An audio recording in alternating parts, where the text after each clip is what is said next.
Segenap hatiku menyembah-Mu.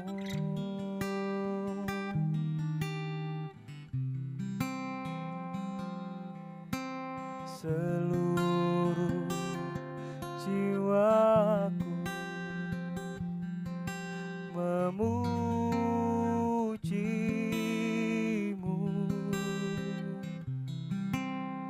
Ku memuja-Mu, ya Allahku.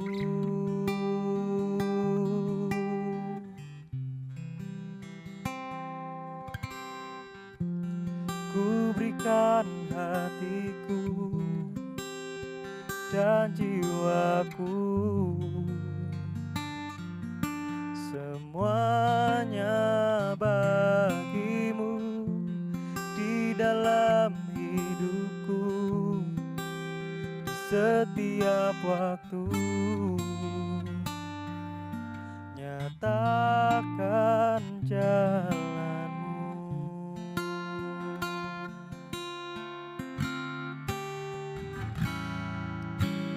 Seluruh jiwaku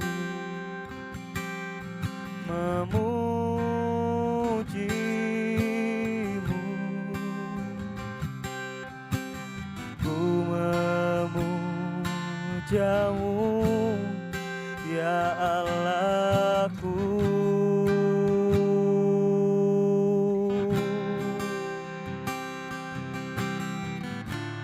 Ku berikan hatiku dan jiwaku, semuanya bagi-Mu di dalam hidupku, di setiap waktu. Nyatakan jalan-Mu. Ku berikan hatiku dan jiwaku, Tuhan, semuanya bagi-Mu di dalam hidupku, di setiap waktu. Nyatakan jalan-Mu.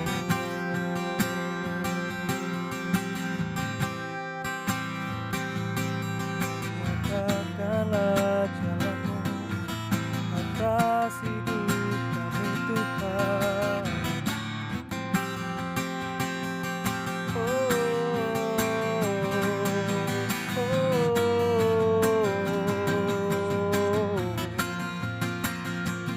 Kami berikan hidup kami segalanya, semua yang terbaik, semua yang berharga, hanya bagi-Mu Tuhanku, hanya bagi-Mu Allahku.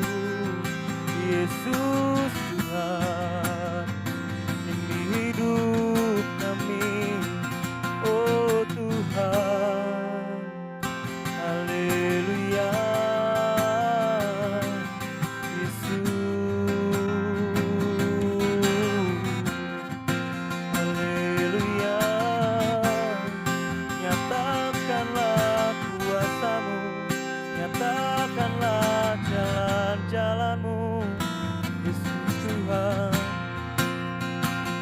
Nyatakanlah keajaiban-Mu, Yesus.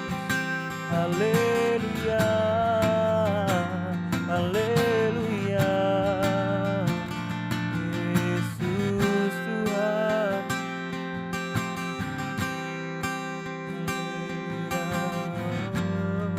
Yesus Tuhan.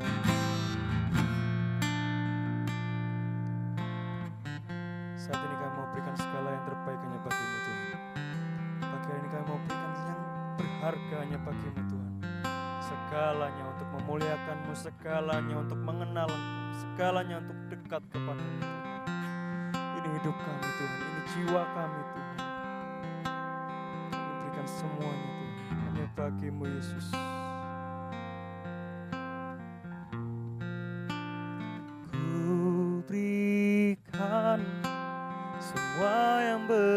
berharga, semua yang mulia, semua yang terbaik dari hidupku hanyalah bagimu, hanyalah untukmu, hanyalah bagi kemuliaan-Mu.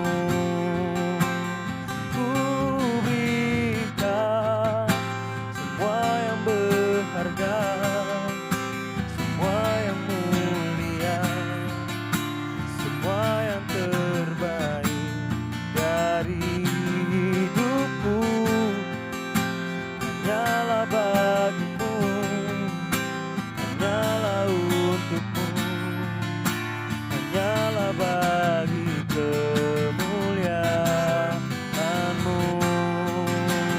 Ku berikan semua yang berharga, semua yang mulia, semua yang terbaik dari hidupku hanyalah bagimu, hanyalah untukmu, hanyalah bagi kemuliaan-Mu,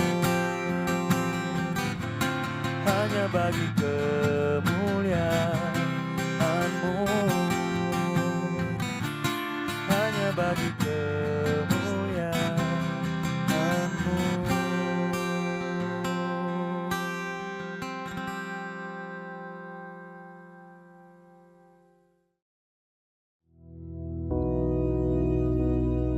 Bapa kami yang di surga, dikuduskanlah nama-Mu, datanglah kerajaan-Mu, jadilah kehendak-Mu di bumi seperti di surga. Berikanlah kami pada hari ini makanan kami yang secukupnya, dan ampunilah kami akan kesalahan kami, seperti kami juga mengampuni orang yang bersalah kepada kami. Dan janganlah membawa kami ke dalam pencobaan, tetapi lepaskanlah kami daripada yang jahat. Karena Engkaulah yang empunya kerajaan dan kuasa dan kemuliaan sampai selama-lamanya. Amin.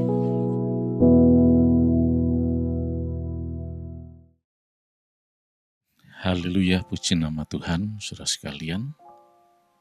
Mari pagi hari ini kita merenungkan kembali firman Allah, dan untuk mempelajarinya lebih dalam lagi bagaimana supaya kita ini bisa hidup dikendalikan oleh Roh Kudus, dituntun, dipimpin oleh Roh Kudus dalam segala hal.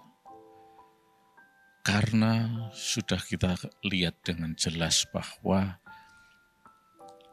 di dalam jalur divine destiny, rencana Allah, di mana Roh Kudus mengendalikan dan memimpin kita, itu pasti ada hari depan yang penuh harapan. Ketika kita dipimpin Roh Kudus, maka walaupun kita seringkali menghadapi banyak tantangan dan sebagainya, tetapi sebagaimana yang Tuhan janjikan adalah bahwa kita ini adalah lebih dari pemenang. Kita bukan orang yang kalah.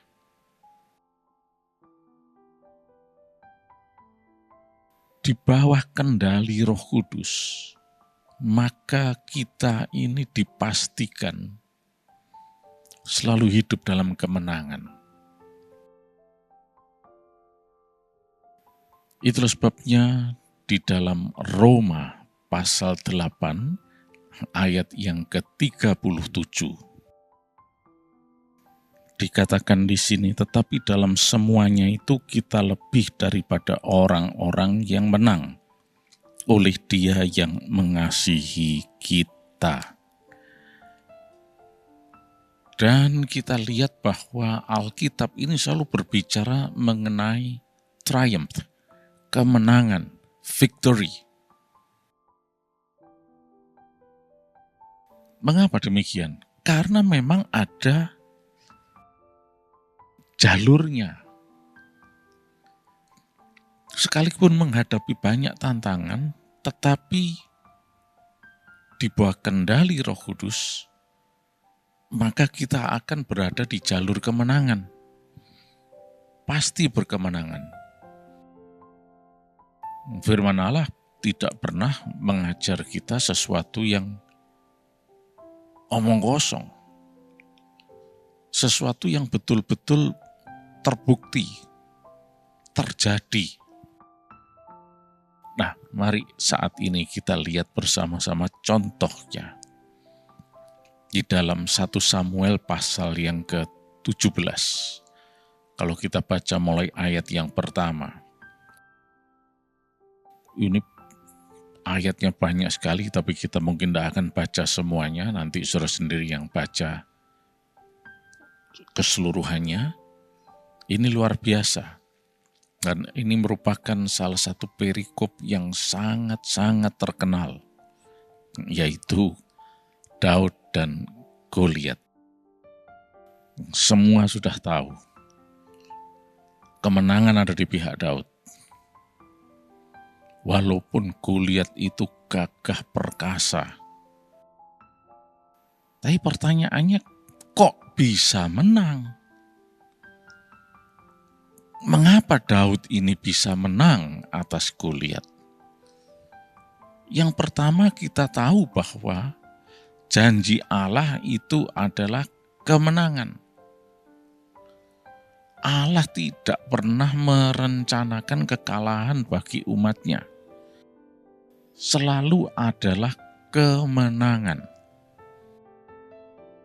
Seperti sudah kita lihat dalam Roma 8 ayat yang ke-37 tadi, umat perjanjian baru ini pun juga punya suatu janji, yaitu victory, kemenangan. Jadi mengapa Daud bisa menang? Karena memang rencana Allah adalah selalu kemenangan. Apakah Daud bisa kalah? Bisa, tapi tidak mungkin karena filmnya sudah jadi. Ceritanya sudah terjadi, sudah selesai. Tidak mungkin. Tapi secara manusia bisa saja Daud ini kalah. Nah, lalu mengapa dia bisa menang? Berikutnya adalah karena Daud ini sepenuhnya dikontrol oleh Roh Kudus, dikendalikan oleh Roh Kudus. Sementara Goliat, dia cuma mengandalkan dirinya sendiri, akunya, pikirannya sendiri, perasaannya sendiri, kemauannya sendiri.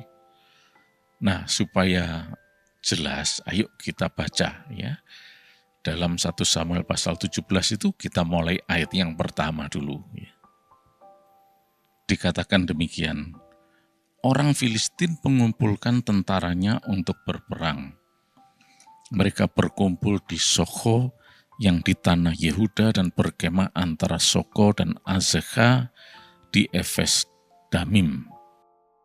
Saul dan orang-orang Israel juga berkumpul dan berkemah di lembah Tarbantin. Mereka mengatur barisan perangnya berhadapan dengan orang Filistin. Orang Filistin berdiri bukit sebelah sini, orang Israel berdiri bukit sebelah sana, dan lembah ada di antara mereka. Lalu tampillah keluar seorang pendekar dari tentara orang Filistin namanya Goliat dari Gat. Tingginya 6 hasta sejengkal. Ketopong tembaga ada di kepalanya dan ia memakai baju zirah yang bersisik. Berat baju zirah ini 5.000 sikal tembaga. Dia memakai penutup kaki dari tembaga dan di bahunya ia memanggul lembing tembaga.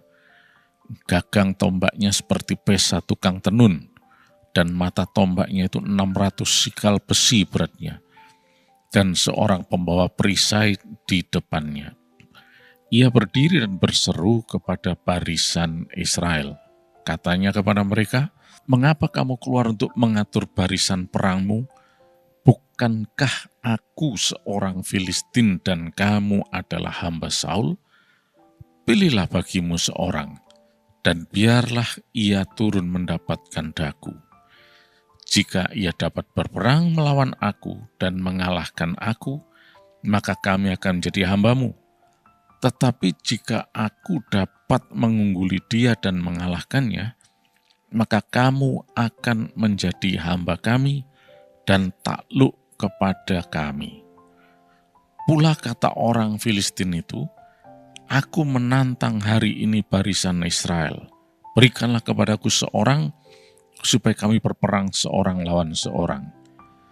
Ketika Saul dan segenap orang Israel mendengar perkataan orang Filistin itu, maka cemaslah hati mereka dan sangat ketakutan. Nah, sampai di sini pembacaan kita. Saudara sekalian, kita sudah melihat di sini bahwa orang Israel ketakutan sebetulnya ketika melihat Goliat. Jadi suasana perang ini cuma saling berhadapan-hadapan. Belum terjadi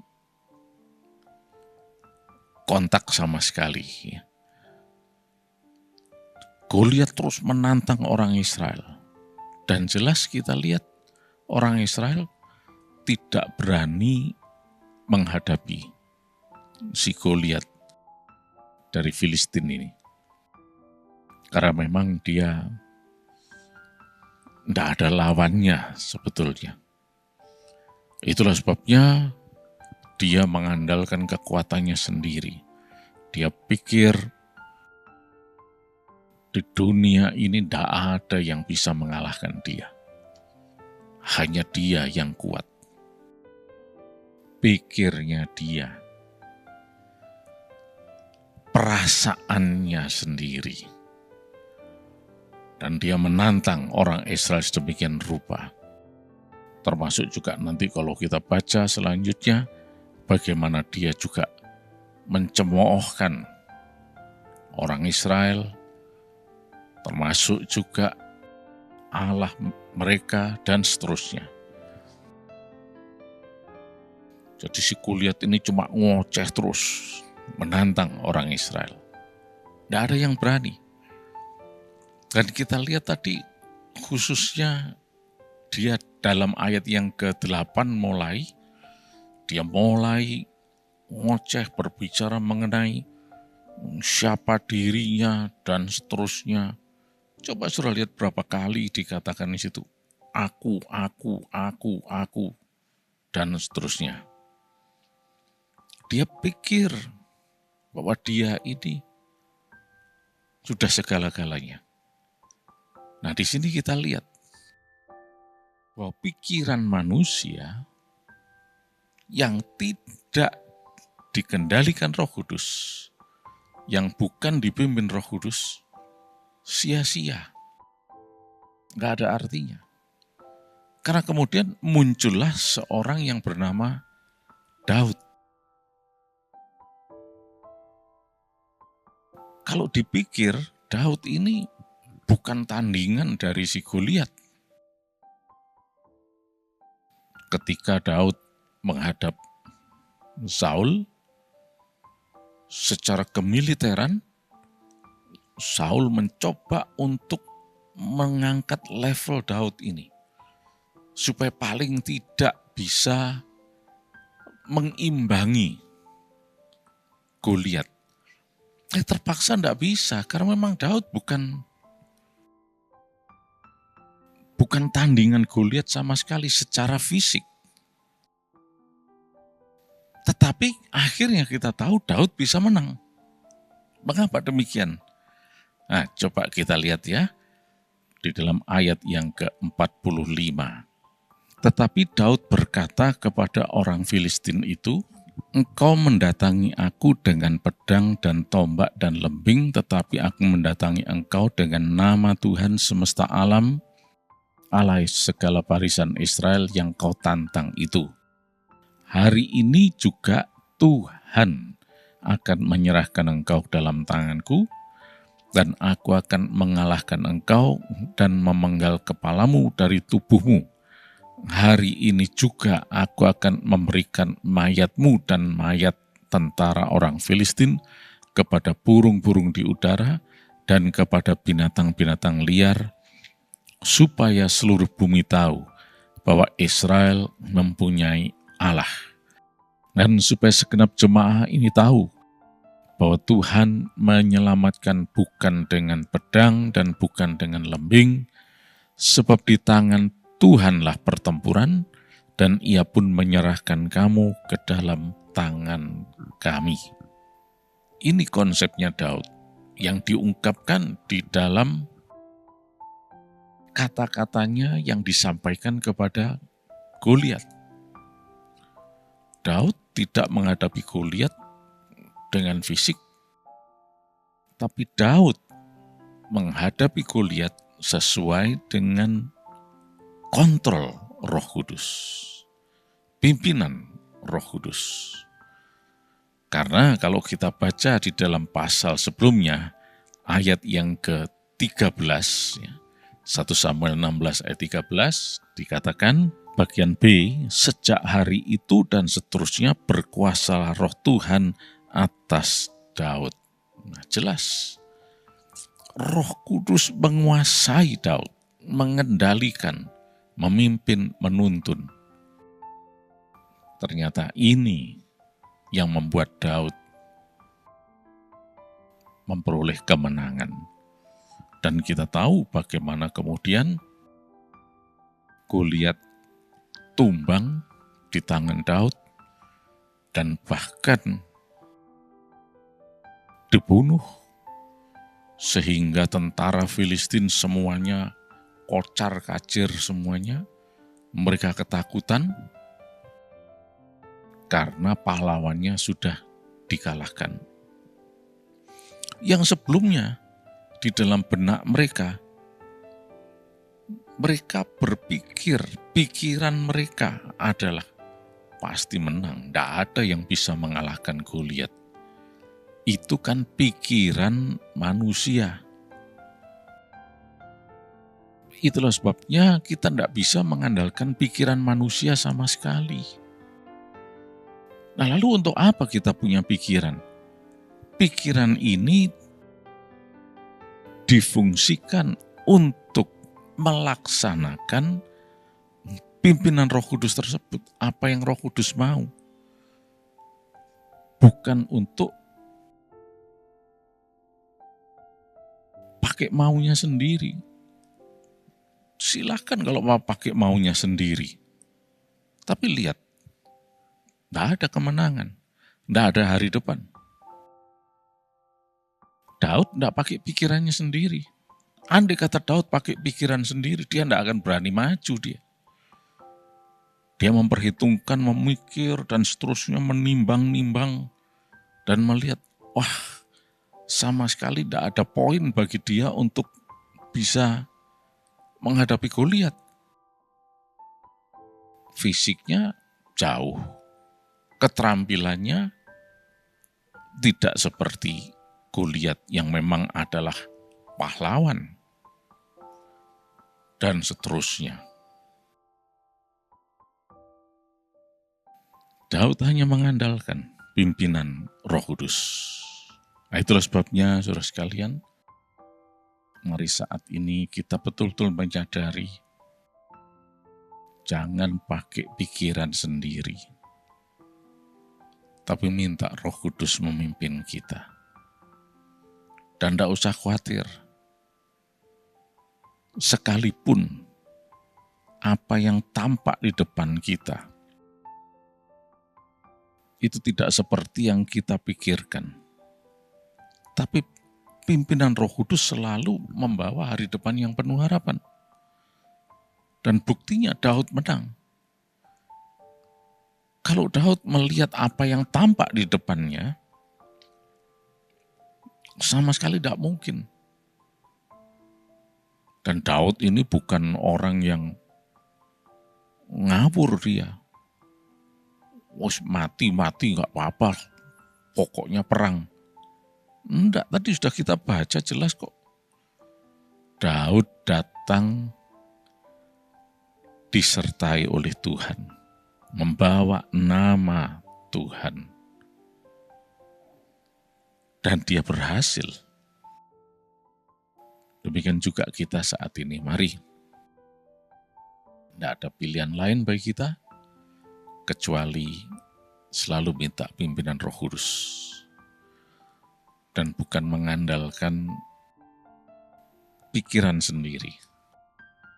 Kalau kita coba mengandalkan pikiran sendiri, kelihatannya, nampaknya mungkin bisa. Tetapi sudah terbukti ini. Saya yakin pada saat itu, semua orang, bahkan mungkin 90% orang di situ, termasuk orang Israel, juga orang Filistin, semuanya pasti akan berpikir dan akan beranggapan, Daud ini pasti akan dijadikan tempe ini, diinjak-injak ini oleh si Goliat ini. Itu kan pikiran manusia. Tapi berbeda dengan orang yang dituntun Roh Kudus. Daud berhasil dan menang. Demikian juga kita, Tuhan akan membuat kita berhasil, berkemenangan. Puji nama Tuhan. Mari kita berdoa. Terima kasih Yesus. Sepanjang hari ini kami pasti diberkati berkelimpahan, tidak ada kekurangan apapun. Kami berkemenangan di dalam Engkau. Dan di dalam nama Yesus Kristus, hari depan kami penuh harapan Tuhan. Kami mengandalkan Engkau, dan silakan Roh Kudus memimpin, menuntun kami, menguasai kami sepenuhnya. Seperti Daud ini Tuhan. Dan kami akan berkemenangan di dalam nama Tuhan Yesus Kristus. Kami hormati Engkau Roh Kudus.